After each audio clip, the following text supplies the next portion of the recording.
مسئلہ بیان کرتے ہیں سالگرہ کس کافر بادشاہ نے سب سے پہلے شروع کیا تھا.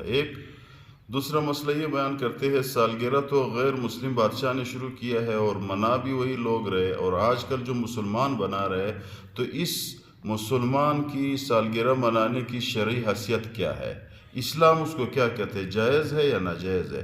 انسان قیامت کو نزدیک ہو جاتا ہے، دیکھو عمر ختم ہو جاتا ہے، جب ختم ہو جاتا ہے بندہ اس پہ خوش ہوتا ہے، سالگرہ مناتا ہے. اسلام کیا کہتا ہے، اس کی شرعی حیثیت کیا ہے. دونوں مسئلے بیان کرتے ہیں. پہلا مسئلہ یہ ہے میرے بھائیوں کہ سب سے پہلے سالگرہ منانے کی رواج فرعون بادشاہ نے رکھی، سب سے پہلے انہوں نے سالگرہ منایا. ایک سوال تھا، وہ جواب ہو گیا. دوسرا، اس کی شرعی حیثیت اسلام میں کیا ہے. دو رخ ہے، ہر چیز کے دو رخ ہوتے ہیں. مثال دیتے ہیں، مسجد کے سامنے ایک بندے نے کیل لگایا، دوسرا آیا اس کو نکال دیا، دونوں کو اللہ نے جنت دی. کیوں؟ رخ دو. ایک شخص نے کیل لگایا اس لیے کہ ادھر مسافر آئے گا، دابا ساتھ ہوگا، گھوڑا ہوگا، کوئی اور دابا ہوگا، وہ اس کے ساتھ باندھے گا، اپنا نماز تسلی کے ساتھ پڑھ لے گا.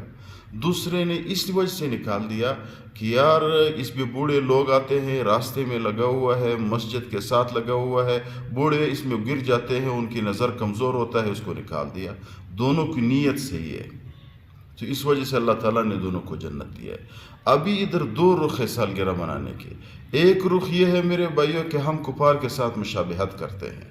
تو اللہ تعالیٰ فرماتے ہیں، پیغمبر علیہ السلام کی روایت ہے، لا تقوم الساعة حتی تأخذ امتی، قیامت اس وقت تک قائم نہیں ہوگا جب تک میری امت کفار کے ہر چیز کی شبرن بشبرن، یعنی اس کی تشابہ اختیار نہ کرے.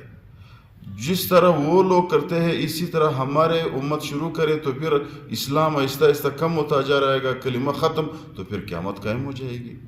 پیغمبر علیہ السلام کی یہ روایت ہے. اللہ تعالیٰ فرماتے ہیں، وَمَن يَبْتَغِي غَيْرَ الْإِسْلَامِ دِينًا، جن لوگوں نے، جس نے بھی اسلام کے بغیر کسی اور دن کو تلاش کیا، قبول نہیں ہوگا.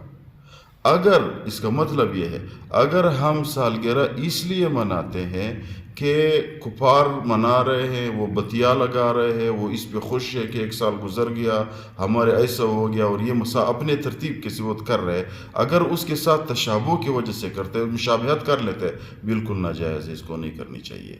اور اگر ہم اس نیت سے کرتے ہیں کہ ایک پورے سال اللہ تعالیٰ نے صحت، عافیت اور سلامتی کے ساتھ گزارا، گناہوں سے بچ گئے، زندگی گزر گئی، اور ایک پورے سال عافیت کے ساتھ پورے گھر میں بیماری نہیں آئی، پودگی نہیں ہوئی، پریشانی نہیں ہوئی، ہمارے بچے کو یا مجھے یا میری بیوی کو یا میرے بیٹے کو اللہ نے زندگی دی، اچھی صحت والی زندگی دی، اس وجہ سے سالگرہ مناتے ہیں اور شکر ادا کر لیتے ہیں، تو پھر اس میں کوئی حرج نہیں ہے.